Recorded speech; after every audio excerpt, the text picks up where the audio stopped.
My out-of-town friends will sometimes ask me, where's the best Mexican food in L.A.?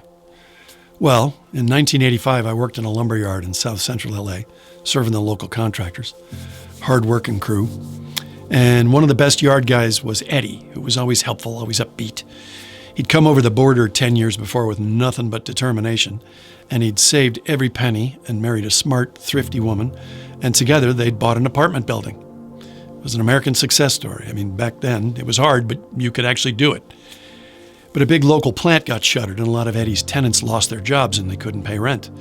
But Eddie's wife was adamant that they weren't going to kick anybody out, because if they were on the street, they couldn't find new jobs, and there were a lot of kids in the building. So Eddie was stuck, and he went and asked this junior manager in our yard if maybe he could intercede with the owner, maybe get Eddie a loan. And the kid was like, how much? And Eddie said, $5,500, which would have been about 16 grand now. And the kid goes, oh, Eddie, you know that's not going to happen. The old man, he's not the type. But Eddie was desperate, because he and his wife were going to lose everything. So the kid says, well, I'll do the best I can.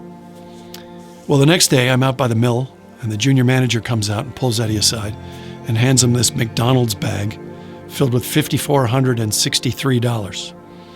No note, no receipt, just the cash. And he says, listen, the old man says you can't tell anyone. If people find out he's a soft touch, everybody's going to have their hands out. So you got to keep your mouth shut. He wants no contact about this. You don't even talk to him about it. Okay? When you're flush again, you pay it back to me and I'll give it to him. You read me? But I don't think Eddie actually heard any of that, because he was just straight up having an out-of-body experience. Well, a few months later, the apartment was back in the black. And we were all at the company picnic, and I was sitting with the junior manager, and I said, $5,463? That number really bugged me. And then I realized you'd gone about a month without lunch or dinner. That was all the money you had, wasn't it? And he doesn't make any big deal out of it. And then he just goes, oh no. And I look up, and what's he looking at? He sees Eddie and his wife are walking towards the yard owner, carrying the McDonald's bag. And they walk up and they hand the old guy the bag and say a few words to him, and he opens it up and gets this weird look on his face and then hands the money back.